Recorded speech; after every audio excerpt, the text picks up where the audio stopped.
Hello, you all. Firefly signing in, and I hope all of you are doing very good. तो comment section में ज़रूर बताना क्या हाल चाल है, क्या चल रहा है। मैं आई हूँ आज खास बात बताने आपको। तो जैसे मैंने बताया, मैं यूट्यूब को लेके थोड़ी परेशान हूँ कि 4 साल हो गए। आई होप ये रिकॉर्ड हो रहा होगा नहीं तो मेरे साथ बच के होते रहते हैं। तो जैसे कि मैंने बताया कि 4 साल हो गए और कोई स्ट्रक्चर नहीं है एंड मैं मेरा नीश फाइंड नहीं कर पा रही हूँ। एंड मुझे पता था 4 साल पहले भी मुझे पता था कि YouTube works in a certain way. आपका एक स्ट्रक्चर होना चाहिए, आपका एक नीश होना चाहिए, तभी आपको ग्रोथ मिलती है। और मैंने ट्राई करा बट मुझसे नहीं हो रहा था। मेरे लिए YouTube was kind of escape from my engineering life. तो मैं खुश होने के लिए कर रही थी अब तक, और मेरा सच्ची में दिल से मन नहीं कर रहा था कि I should plan and structure and social media calendars and all those things. तो जबकि मैंने बहुत बार ट्राई भी किया, ऐसा नहीं किया, पर मुझे खुशी नहीं हो रही थी। तो मैं इस बात को लेके बहुत परेशान थी कि मैंने कैसे लेके आना चाहिए। अगर आप मेरा चैनल देखोगे तो it's all over the places, but then I think कि शायद मुझे इसी में खुशी मिलती है, और मैं जैसी हूँ वैसी मैंने लोगों को बताना चाहिए। And you have like I have learned a lot of things. तो शायद किसी को एक को भी हेल्प हो सकती है, तो मैं शायद व्लॉगिंग स्टार्ट करूँ। तो I was in this confusion कि क्या करना चाहिए, how should I lead this whole thing. तो आई थिंक परसों रात की बात है, 19 की बात है, कि मैं सो नहीं पा रही। मैंने बहुत लिखा, और मैं ये एडवोकेट करती हूँ कि why writing is very important and how it helps you. उस रात कुछ एक ऐसा हुआ जिससे मैंने बहुत बड़ा एक लेसन सीखा। तो I wrote few pages, I actually wrote 3 pages, मैं आपको दिखाऊंगी। तो इसमें मैंने ये लिखा, then here I try to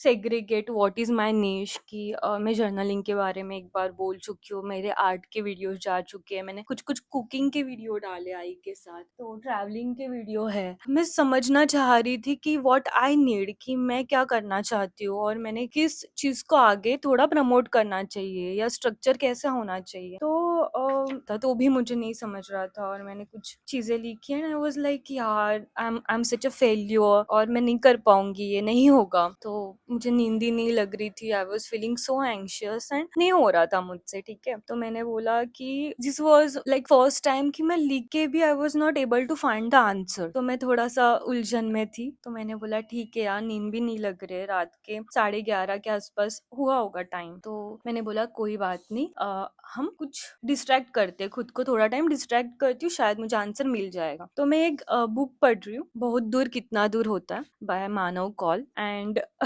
मेरे कुछ 31 तक मैं पहुंच चुकी थी, और मैंने उसके बाद पढ़ना स्टार्ट किया। और मेरे साथ जो हुआ वो बहुत ज्यादा like it actually broad smile to my face. तो मैं जब भी बहुत ऐसे उलझनों में रहती हूँ, भगवान जी मुझे आंसर करते हैं, और ये जो क्वेश्चन चल रहा था तो इसका भी मुझे आंसर मिला। और टू द सरप्राइज, इसमें 36 पेज ऑफ बहुत दूर कितना दूर होता है एक पैराग्राफ है जो राइटिंग के बारे में कहता है, एंड इट एक्चुअली अमेज्ड मी। तो मैंने सोचा कि क्यों ना मैं ये एक्सपीरियंस आप लोगों के साथ शेयर करूं। मैं आपको पढ़ के दिखाना चाहूंगी कि इसमें क्या लिखा है। तो इसमें मानव कौल जी लिखते हैं, लेखन कितना सघन काम है, कहीं भी छुपने की जगह नहीं मिलती। पूरी यात्रा एक कमजोर क्षण से दूसरे कमजोर क्षण तक पहुंचने की एक अंधी छलांग है। हर बार पैर चुक जाते हैं, फिर देर तक बीच हवा में हम अपना आधा लिखा हुआ अपनी अधूरी जिंदगी की रस्सी पर लटके हुए ताकते रहते हैं। मैं एक्चुअली फ्रीज हो गई थी ये पढ़ के, और मुझे आप सभी से एक सवाल है कि आप क्या ये मानते हैं कि लेखन करना या लिखना सिर्फ एक राइटर का काम है? अगर आप ये मानते हो तो I think we are not friends. So if you want to be friend with me, please start writing, क्योंकि मुझे ऐसा लगता है कि राइटिंग ये सबके लिए है। और क्योंकि हम एक ऐसे एजुकेशन सिस्टम से गए, या हमारी स्कूलिंग ऐसी हुई है कि हम किसी विषय के बारे में समझने के लिए हम लिखते थे, या हमें होमवर्क दिया जाता था तो हम लिखते थे, तो किसी कारणवश हम लिखते आए अब तक। तो क्यों ना हम खुद को समझने के लिए लिखना चालू करें, क्यों ना हम लिखते लिखते खुद को समझे, खुद को और डीपली हमारे खुद के लेयर्स को समझे। तो मुझे ऐसा लगता है कि लिखना एक केवल एक लेखक का काम नहीं है, तो हम सबने लिखना चाहिए। और क्यों लिखना चाहिए इसका मैं आपको आगे बताती हूँ। आगे वो लिखते हैं, अगले 2 दिन पेरिस में बहुत व्यस्त बीते, बीच में कई बार लिखने की कोशिश की पर कुछ वाक्यों के बाद मन भटक जाता। पेरिस बहुत ज्यादा विचलित कर रहा था, सो मैंने अपने लिखे को कुछ वक्त के लिए दूर रखा और सिर्फ पेरिस की गलियों में भटकता रहा। तो ये जो लाइन लिखी है उन्होंने, सो मैंने अपने लिखे को कुछ वक्त के लिए दूर रखा। हम में से ज्यादातर लोग है ना, एक मेंटल लोड लेते हुए चलते जिंदगी का और उनको नहीं समझ में आता। और आपने अगर देखा होगा तो हम थोड़ा भी साइलेंस में नहीं बैठना चाहते, हम खुद के साथ नहीं बैठना चाहते। The moment we get some time हम स्क्रॉल करना चालू करते, हम खुद के साथ नहीं बैठना चाहते। और क्यों नहीं बैठना चाहते? क्योंकि हमें बहुत सारे टेंशन है, एजुकेशन हो गया, like each age group has their own battles to fight. पर मुझे ऐसा लगता है कि ये जो बैटल्स है या जो मेंटल लोड है, उसके साथ अगर आप थोड़ा देर बैठोगे शांति में और उसको लिखोगे, तो आपके साथ सेम कुछ ऐसा होगा कि आप लिखे को कुछ वक्त के लिए दूर रख पाओगे। जो उन्होंने लिखा है कि सो मैंने अपने लिखे को कुछ वक्त के लिए दूर रखा और सिर्फ पेरिस की गलियों में भटकता रहा। So he got that free space when उन्होंने थोड़ा सा साइड किया, लेट इट बी। मैंने लिखा, मैंने मेंटल लोड जो था वो मैंने पेज पे उतारा और मैंने उसको साइड पे रखा, और अभी मुझे थोड़ा सा स्पेस मिल रहा है। It it work same as a physical load, ऐसा बोला जाता है कि आप फिजिकली घर में भी अगर पुराना या जो आपको नहीं चाहिए वो आप नहीं निकालोगे, तब तक नए की जगह नहीं बनेगी। सेम गोज इन हियर, जब तक आप इसमें जो भी है कचरा साफ नहीं करोगे तब तक नए की जगह नहीं बनेगी, है ना। तो लाइक मैंने इंसिडेंस हुआ मेरे साथ, इसमें मैंने 3 चीजें सीखी। फर्स्ट, एक तो जो मैं करती आ रही हूँ कि लिखना कितना जरूरी है, बट उसके साथ क्या सिर्फ लिखना जरूरी है? तो नहीं, भटकना भी जरूरी है, कर्म करना भी जरूरी है, और लिखे को थोड़ा साइड में करना भी जरूरी है। तो जैसे मेरे साथ हो रहा था कि मैंने लिखा, आई wrote few pages, still I was over thinking, still I was not feeling free.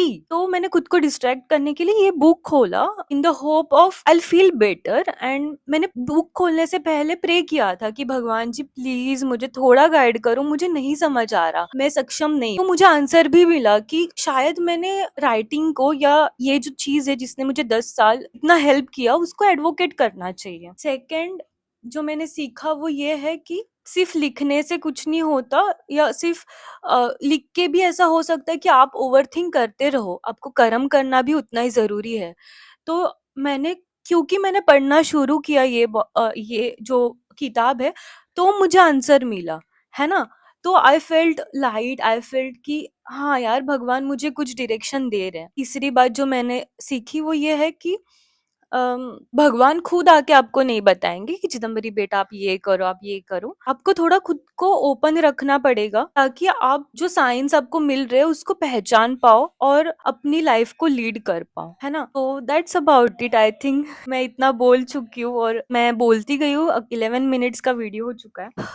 तो क्या आप कन्विंस हो चुके हो, और क्या आप मुझे सीरियसली ले रहे हो लिखने के बारे में? आप सभी ने लिखना पढ़ना चाहिए, सभी ने, हर एक एज ग्रुप ने ये करना चाहिए, क्योंकि nobody else in this planet can do that. हम सिर्फ ह्यूमन हैं, हम जो है वही ये कर सकता है। हमारे ये जीवन का उद्धार करने का चांस हमें मिला है in this body, so we should not let go that in vain. तो यूज करते अच्छे से इस जीवन को। क्या लग रहा है आपको? इसी के साथ मैं ये कहना चाहूंगी कि मैं एक प्रिंटेबल गाइड डिस्क्रिप्शन बॉक्स में प्रोवाइड कर रही हूँ to how to start writing. मैं कुछ क्वेश्चंस उसमें रख रही हूँ जिसके सवाल आप दो, लिखो खुद, and I hope this PDF will help you to start writing. And ये फ्री रहेगा, you just have to download it and print it out and do those exercises. तो प्लीज मुझे कमेंट सेक्शन में जरूर बताना कि आपके व्यूज क्या है इसके बारे में। और अगर आपको ये वीडियो थोड़ा भी हेल्प किया होगा तो प्लीज थम्स अप दे देना मुझे, because it helps me to navigate through this huge ocean of social media. That's about it. Thank you. अगर आपने अब तक देखा है तो thank you so much, it means a lot to me. खुश रहो, प्यार बांटो। फ्लाई साइनिंग ऑफ, मिलते अगले वीडियो में। Bye bye. बोल ना कि खुश रहा, खुश रहा, हसत रहा, be happy, lovely lovely lovely. तू जातेस का? Will you please excuse me for some time?